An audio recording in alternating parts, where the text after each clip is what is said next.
একটা প্রশ্নের জবাব খোঁজা খুবই জরুরি। জামায়াতে ইসলামী, ইসলামী আন্দোলন বা আর সব ইসলামী রাজনৈতিক দল যারা বাংলাদেশের গণতান্ত্রিক ব্যবস্থায় কাজ করে, তাদের আদৌ এই সিস্টেমে কাজ করার অধিকার আছে কিনা? প্রশ্নটা খুবই র্যাডিক্যাল মনে হতে পারে। আমি আবারও বলছি, জামায়াতে ইসলামী সহ অন্যান্য যত ইসলামী দল যারা নিবন্ধিত বা অনিবন্ধিত, তারাও বাংলাদেশের রাজনীতি করার অধিকার রাখে কিনা? প্রশ্নটা কেন করছি, আসলে একটু বিস্তারিত কথা বলা দরকার। সাম্প্রতিক সময়ে গত কয়েক মাসে, 2-3 মাসের মধ্যে এই আলাপটা ইনফ্যাক্ট জামায়াতের কিছু লোকজনের সাথে টকশোর ক্ষেত্রে এসছে। তাও আমার মনে হলো যে আমি আমার এখানেও একটা বিস্তারিত ভিডিও করে রাখি। আমি আপনাদের অপিনিয়নও জানতে চাই, গালিগালাজ বাদ দিয়ে। জামাত শিবিরের লোকজন গালি দিতে নেমে যাবেন আমি জানি, যদিও তারা ইসলামী রাজনীতি করেন, ইসলাম আছে তাদের রাজনৈতিক দলের সাথে, তারপরও তারা করবেন। কিন্তু এর বাইরেও কারো যদি অপিনিয়ন চাই, আমি এই ব্যাপারে একটা ডিসকোর্স চাই, আপনারা একটু মতামত জানাবেন যুক্তি দিয়ে। প্রশ্নটা কেন করছি, আমি দুটো দলের কথা বলি যে দুটো দল মোটামুটি সিগনিফিক্যান্ট, জামায়াত ইসলামী এবং ইসলামী আন্দোলন। এ দুটো দলই শরিয়া আইন কায়েম করার কথা বলেন। আমরা এই ব্যাপারটা একটু খেয়াল করব। জামায়াতের একাধিক নেতা আমার সাথে টকশোতে বসে, আমি যখন জিজ্ঞেস করেছি, বলেছি, তারা স্বীকার করেছেন, তারা বলছেন তারা শরিয়া আইন চান। তারা বাইরে যখন বক্তৃতা করেন তারা শরিয়া আইন চান এবং সব আইন কোরআন সুন্নাহর ভিত্তিতে হবে, এই কথা বলেন। এটা তাদের চিন্তার জায়গা, এটা তারা এইভাবে রাষ্ট্রকে দেখতে চাইতে পারেন।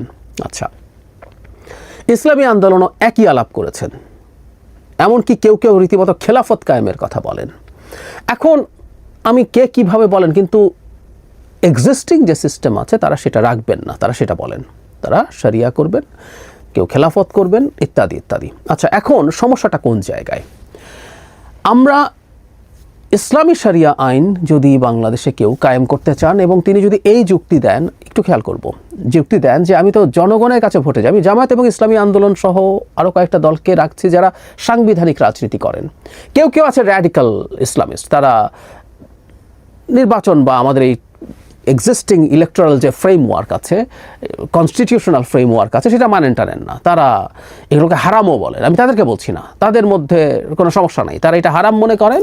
তারা আসবেন, তারা যদি কোনোদিন পারেন একটা বিপ্লব করবেন, বিপ্লব করে সবাইকে ক্ষমতাচ্যুত করে, ক্ষমতা দখল করে তাদের মতো করে রাষ্ট্র চালাবেন, সেখানে আর নির্বাচন কিছু নাই, ইত্যাদি ইত্যাদি। তাদের এগুলো ঘোষিত অবস্থা আছে, তাদের ব্যাপারটা স্পষ্ট পরিষ্কার, তাদের মধ্যে এক ধরনের সততা আছে। তাদের চিন্তাকে আমরা সমর্থন করতে না পারি, কিন্তু তিনি কিন্তু ক্লিয়ারলি ঘোষণা করে দিয়েছেন যেটা কুফর, এই ধরনের গণতন্ত্র এগুলো বাদ, এর মধ্যে যাওয়াই বাজে, এটা কুফরি হবে, আমরা এই করব। তাদের কিন্তু একটা স্পষ্ট অবস্থান আছে।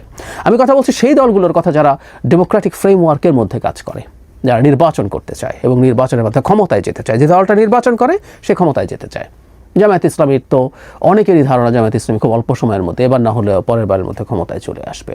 তাই যদি হয়ে থাকে, তাহলে তারা কি চান, কিভাবে চান, তারা কিভাবে শরিয়া কায়েম করতে চান, শরিয়া কিভাবে কায়েম করতে চান, কি চান, এটা আসলে খুব জরুরি প্রশ্ন, কারণ এটাও খুব নিশ্চিত নয়। আমি কয়েকদিন আগে একটা ভিডিওতে আপনাদেরকে দেখিয়েছিলাম যে বাংলাদেশে ইসলামী দলগুলোর মধ্যে তারা একটা জোট করতে চাইছিল, কিন্তু সেই জোটটা আসলে হয়ে উঠছে না, কারণ অন্যান্য দল যেগুলো আছে তারা জামায়াত ইসলামীকে ইসলামের পথে আছে বলে মনে করে না। শুধু সেটা না, কেউ কেউ জামায়াত ইসলামীকে ইসলামের সবচেয়ে বড় শত্রু বলেও মনে করে। তো কে কি মনে করছে সেটা জরুরি না, কিন্তু ধরুন জামায়াতে ইসলামী শরিয়া আইন বলতে কি বোঝে, তার চাইতে জরুরি কথা, যদি তারা ক্ষমতায় আসে জনগণের ভোটে, এসে কি শরিয়া আইন কি কায়েম করবে, এক, এবং দুই হচ্ছে জরুরি, তার চাইতেও জরুরি যে নির্বাচন ব্যবস্থার ভিত্তিতে তারা নির্বাচিত হয়েছে, সেই নির্বাচন ব্যবস্থাটা কি রকম থাকবে, কেমন থাকবে, খুবই জরুরি প্রশ্ন। এখন আমি একটা উদাহরণ দিই। কেউ কি এরকম একটা রাজনৈতিক দল করতে পারেন যিনি জনগণকে বলবেন, একটু খেয়াল করি, জনগণকে বলবেন আমি যদি ক্ষমতায় আসি তাহলে আমি বাংলাদেশকে একদলীয় রাষ্ট্রে পরিণত করব। আপনি যদি আমাকে 2/3 মেজরিটি দেন, আমি 2/3 মেজরিটি দিয়ে সংবিধান সংশোধন করে একদলীয় একটা সরকার তৈরি করব, মুজিব যেভাবে করেছেন। ধরে নিলাম সেই দলকে জনগণ ভোট দিল, 2/3 মেজরিটি হলো, তারা ক্ষমতায় গেল এবং একদলীয় সরকার কায়েম করে ফেললো, দেশের নির্বাচন সব বাতিল। এই দলের পক্ষে কি আমরা দাঁড়াতে পারবো? কারণ আমরা এই দল যদি বলে বা তার পক্ষের লোক যদি বলে যে তারা তো জনগণকে বলে ভোট পেয়েই কাজটা করেছে, জনগণের ম্যান্ডেট নিয়ে, এবং 2/3 মেজরিটি পেয়েছে, মানে তারা একটা ভাস্ট মেজরিটি আছে, দেশের জনগণের বেশিরভাগ তাকে সমর্থন করে, সুতরাং তাই হওয়া উচিত। আমার কাছে বা অন্তত যে সিস্টেমে আমরা কাজ করি উত্তর হচ্ছে এই দলটাও এই সিস্টেমে কাজ করতে পারবে না, ফুল স্টপ। কারণটা কি? কারণ হচ্ছে এই মুহূর্তে জনগণের 2/3 মানে সিট বা জনগণেরও 2/3 বা 80% 90% যদি মনে করে একদলীয় শাসন হওয়া দরকার, after some years 5 years 10 years জনগণের যদি মনে হয় না আমাদের ভুল হয়ে গেছে, আমরা এরকম সরকার চাই না, তখন কি হবে? কারণ সে তো নির্বাচনী ব্যবস্থাটা রাখছে না, সে ক্ষমতা দখল করলো নির্বাচনী ব্যবস্থা দিয়ে, কিন্তু ক্ষমতায় গিয়ে সেটা নষ্ট করে দিল। ইউরোপে ফ্যাসিস্টরা এই কাজটা করেছিল। তো তখন যদি তাই হয়ে থাকে, তখন খুবই জনপ্রিয় হিসাবে তারা নির্বাচিত হয়, তারপরে এই নির্বাচন ম্যানিপুলেট করে ক্ষমতায় থেকে গেছে। তো ঠিক তাই যদি হয়ে থাকে, এই দলটা রাজনীতি করতে পারবে? উত্তর হচ্ছে না। যেই দলটা ঘোষণা করবে আমি একদলীয় রাষ্ট্রে বাংলাদেশকে পরিণত করব, ভোট টোট লাগবে না, সেই দলটা রাজনীতিই করতে পারবে না, নির্বাচনই করতে পারবে না। কারণ আমাদের এক্সিস্টিং যে কনস্টিটিউশনাল ফ্রেমওয়ার্ক আছে সেইটার সাথে কনফ্লিক্ট করে। সে পারলে যদি এত লোক তার পক্ষে থাকে, বিপ্লব টিপ্লব করে ক্ষমতা দখল করুক, এই হবে উত্তর। ঠিক একই রকমভাবে যারা শরিয়া আইনের কথা বলছেন, এই যে আমাদের ইলেকটোরাল প্রসেস আছে, সেই প্রসেসটা কি শরিয়া আইনের সাথে ফিট ইন করে? করলে কিভাবে করবে? কারণ যেখানে যেখানে ইসলামী শাসন বা শরিয়া আইন এসছে, আমরা দেখেছি এগুলো এইরকমভাবে নাই। Not a single country. Middle ইস্টে ইসলামী শরিয়া কার্যকর আছে, এরকম দেশের মধ্যে রাজতন্ত্র আছে, নির্বাচনের বালাই নেই। কোনো ক্ষেত্রে আফগানিস্তানে তালেবানরা একরকম ইসলামী স্টেট এবং তারা শরিয়া কায়েম করেছেন, নির্বাচনের বালাই নেই। আগের বারও ছিল না, এবার আবার যখন দখল করেছেন সেবারও নেই। তুলনামূলক কিছুটা গণতান্ত্রিক দেশ হচ্ছে ইরান। ইরানেও যেটা আছে সেটাও গণতন্ত্র না। আপনারা জানেন, আমি অনেকবার কথা বলেছি, যারা খোঁজ খবর রাখেন তারা জানেন, ওখানে আসলে আদতে একটা প্রেসিডেন্ট নির্বাচন হয় এক ধরনের শো। মানে এটা সিলেক্টেড মানুষদের মধ্যে ভোট হয়। মানে ইরানে চাইলেই যে কোনো নাগরিক, যে আমাদের সর্বজনীন মানবাধিকারের যে গুরুত্বপূর্ণ কম্পোনেন্ট, আমরা যে কেউ চাইলে নির্বাচন করতে পারি, যে কেউ চাইলে যে কাউকে ভোট দিতে পারি, সেই অধিকারটাই নাই। ওখানে একটা গার্ডিয়ান কাউন্সিল আছে, তারা যারা নির্বাচন করতে চায় তাদের মধ্য থেকে সিলেক্ট করে যে এরা ফিট। তারপর সেখানে একটা প্রেসিডেন্ট নির্বাচন হয়, জনগণ ওই ভোট দিতে পারে, তাদের সিলেক্টেড লোক থেকে সিলেক্ট করতে পারে। এটাও গণতন্ত্র না, যদিও ইরানের ওই প্রেসিডেন্ট নির্বাচন মোটা দাগে ফেয়ার হয়। কিন্তু ওই যে বললাম, যে কেউ চাইলে, আমি চাইলে নির্বাচনে দাঁড়াতে পারবো না, ওনাদের পাস করতে হবে।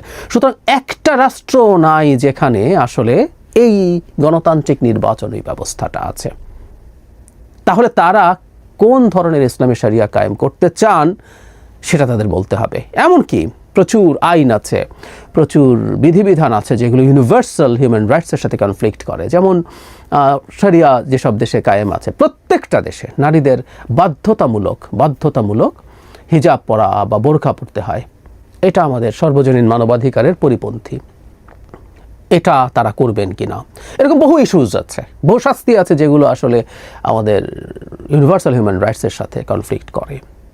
সেগুলো তাদেরকে জানাতে হবে, এগুলো করে তারা অপারেট করতে পারে কিনা, এটা সবচেয়ে জরুরি কথা। এখন ওই সেই পুরনো তর্ক, তারা যদি বলেন জনগণ যদি আমাদেরকে চায় আমরা তাহলে কেন পারবো না? উত্তর হচ্ছে এটাই, একটু আগে যেটা বললাম, যদি জনগণ তাদেরকে ক্ষমতায় নিয়ে যায়, তার আগে সবচেয়ে জরুরি কথা হচ্ছে তাদের শরিয়ার কনসেপ্ট ক্লিয়ার করতে হবে। এই শরিয়ার কনসেপ্টকে তারা লুকিয়ে রাখাটা আমার কাছে অসততা মনে হয়। কারণ এই কনসেপ্ট ক্লিয়ার করার মাধ্যমে তাদেরকে জনগণের ভোট চাইতে হবে, অথবা জনগণকে এই অপশন দিতে হবে তাদেরকে ভোট না দেওয়া কিংবা বিরোধিতা করার, অ্যাক্টিভ বিরোধিতা করার। সুতরাং তারা বাংলাদেশে কি আইন কায়েম করবেন, কি আইন চালু করবেন। যেমন ইভেন আমার সাথে বসে জামাতের একজন গুরুত্বপূর্ণ নেতা বলেছেন তারা সুদ ভিত্তিক পুরো ব্যবস্থা বিলোপ করে দেবেন। এটা খুবই ইমপ্র্যাকটিক্যাল চিন্তা, এই ডিবেট যদি করি আমি দেখাতে পারি, এটা হাস্যকর চিন্তা। But what ever it is, সেটাও যদি হয় তাদেরকে এটা জানাতে হবে। তাদের অর্থনৈতিক ব্যবস্থা কী হবে, তারা পেনাল কোডকে কোন জায়গায় নেবেন, পেনাল কোডের শাস্তি কী হবে, সেই জিনিসগুলো তাদেরকে খুব ক্লিয়ার করতে হবে।